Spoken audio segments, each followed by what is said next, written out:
So in case you haven't figured out yet, this is essentially my my third filming space, which is my flat in my apartment, my condominium, whatever you want to call it, my flat in London. Now, essentially what my channel is about is I really want to talk about films and filmmaking, and I always like to talk about the art of filmmaking and not the business side. But sometimes, you know, it's quite intriguing and I want to explore it, which is why I'm making this video. And I wanted to make this video today talking about how they've chosen, DC and Warner Brothers have chosen Matt Reeves to direct the Batman film.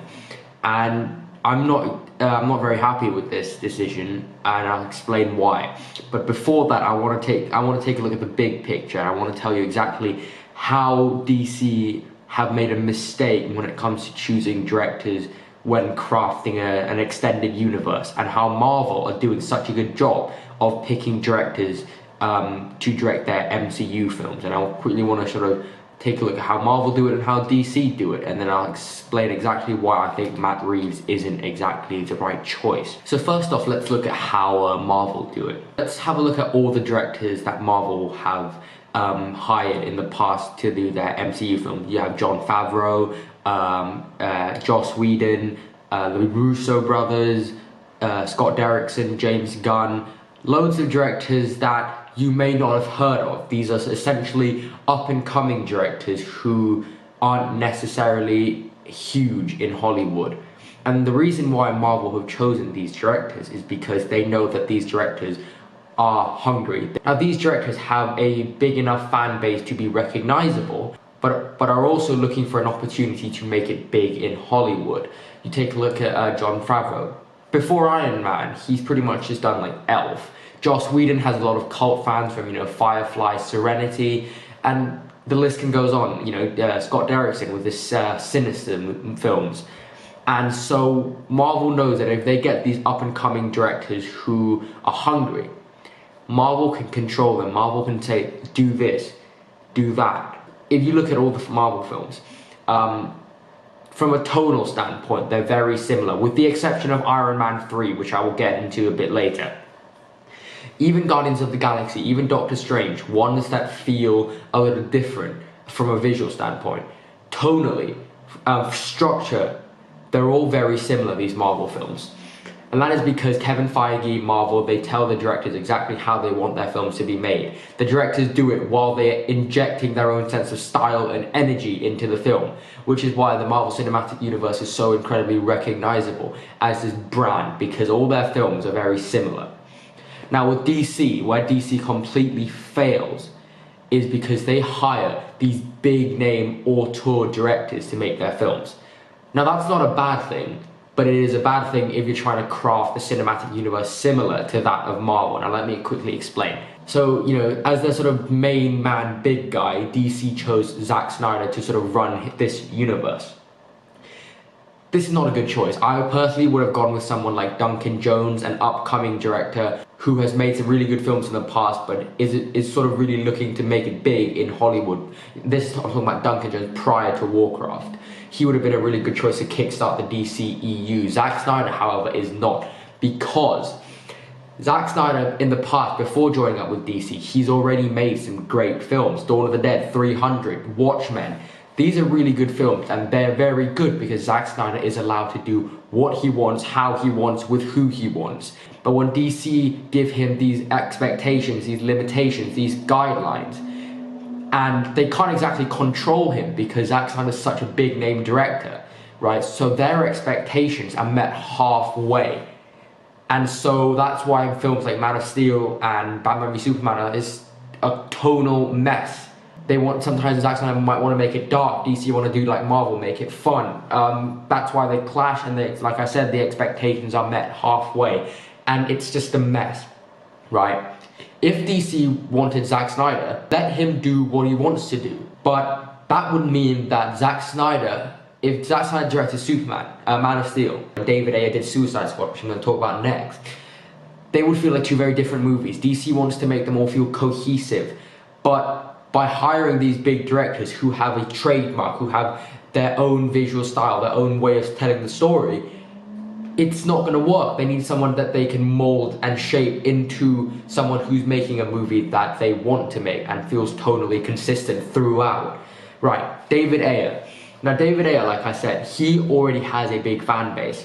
He wrote Training Day, he directed End of Watch, Fury. He's a pretty successful director before coming into DC. And he wanted to make the movie dark. He wanted to make Suicide Squad really dark. I think his vision for what the film could have been was very good. Jared Leto said that he wanted to make Suicide Squad dark because it's a film about villains. If you're going to make a dark film, it may as well be a film about villains, right? And I agree with Jared Leto. But if you look at the first trailer for Suicide Squad, it's very dark, it's very gritty. That bit looks really good. But then, as the trailers go on, I'm going to show the logos at the end, right? Look, they get more fun and more lighthearted and more vibrant.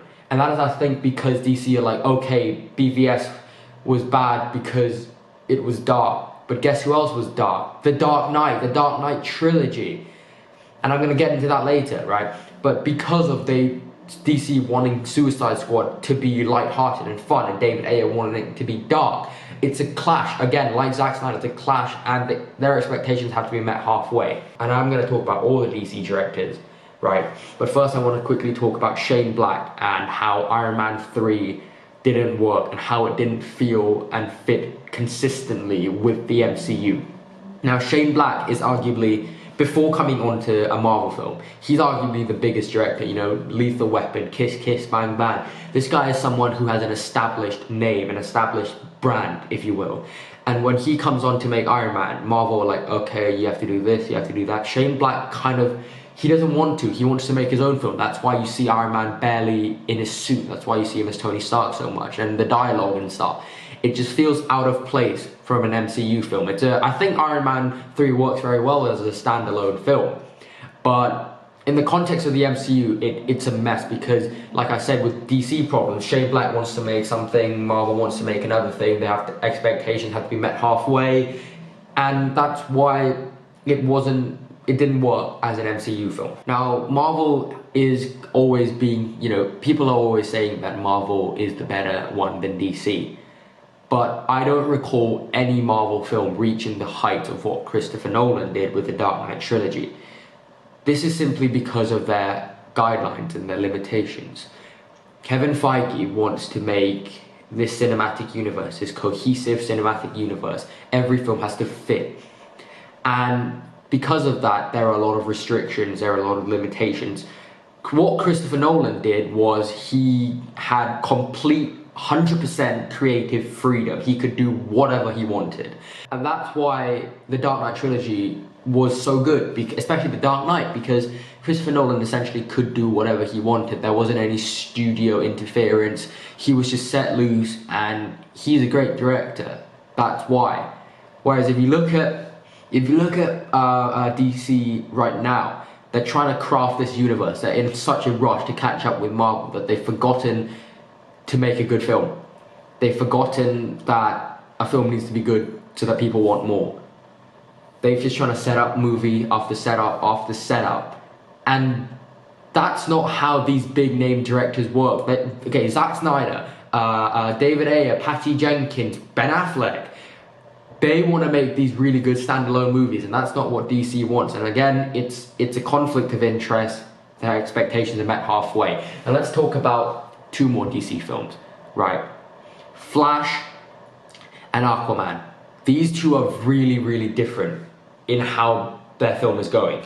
Aquaman is going super smoothly. It's the only one that seems to be going exactly how the studio needs it to be, right? It's got a good cast, it's got James Wan directing, and this is exactly why. James Wan, like I said, I don't watch horror movies, so I don't know how good the Conjuring films are, but from what I hear, they're pretty good. Now, the only experience that I've had with James Wan's filmmaking is from the Furious 7. I like that movie a lot. I think it's a very well-directed movie. It was a breath of fresh air. They handled Paul Walker's death very well.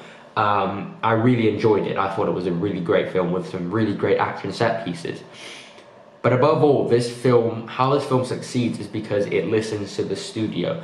The studio says, okay, we want this, we want this, we want this. James Wan says, okay, do this, do this, do this. And add some really, really cool stuff. And James Bond is kind of like a follower, I guess. Like he's a studio director. He's not like an auteur director. He's not like an Oscar-winning director or anything. He does exactly what the studio needs him to be while injecting his own flair. And that's perfect for a cinematic universe. So, which is why I think Aquaman is literally the only DC movie that is upcoming that is going on track. Now let's have a look at Flash, which is like a big mess right now. I'm going to tell you exactly how the Flash, I'm going to tell you exactly the whole story of the Flash's development process. Okay, so it starts off with Chris Miller and Phil Lord, who are the directors of the Jump Street films and the Lego Movie. They were originally meant to direct the Flash. They had written a script, finished, done. It was probably a really good script as well, because remember, these are the guys who did the 21 Jump Street, 22 Jump Street Lego Movie. Then they left because Disney offered them the Han Solo film, which I think I would personally take Han Solo over Flash any day. But anyway, DC were like, okay, we have this potentially amazing script from Phil Lord and Chris Miller. Let's throw it away and get the screenwriter from the upcoming King Arthur film, which doesn't look great, to write a whole new script. I think that's done now. It's probably horrible. And then at one point they had Rick Famuyiwa to direct the film. This was a really good choice. He directed Dope, which was like a really indie movie. I like Dope. I think he was a very good choice, but then he had to leave on creative differences. Studio interference? Yeah, I think so. It's just stupid. You have a good director. Why can't you just let him do whatever he wants? But I think that's all down to the fact that they're trying to craft this cinematic universe. They're trying to copy Marvel's formula, which is why they're getting these studio directors like James Wan to do it, and Matt Reeves, which I'll get into later. Yeah, so Rick Famuyiwa left. The Flash now has a horrible script, no director. I don't know how they're gonna salvage the Flash. But anyway, let's get on to Matt Reeves and Batman. So obviously Ben Affleck left, one, because he couldn't take all the weight. Writing, producing, starring, he has to direct in a big fat bat suit, he can't do all that.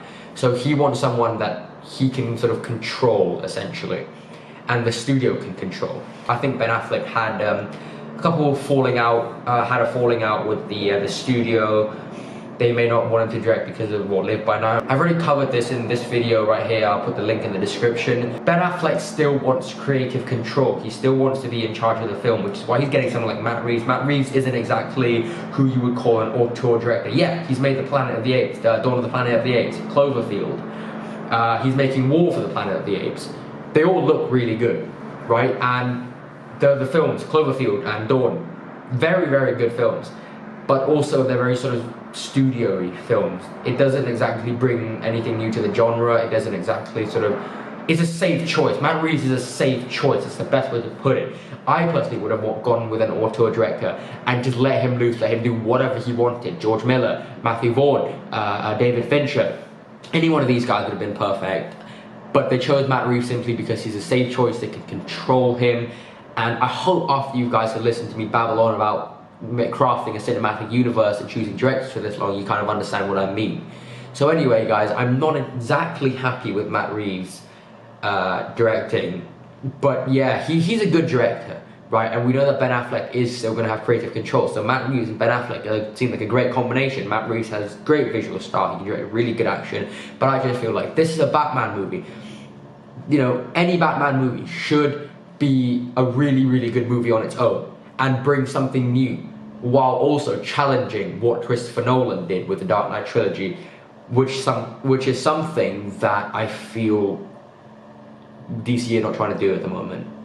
So anyway, guys, thank you very much for watching. I hope you enjoyed this video. Thank you.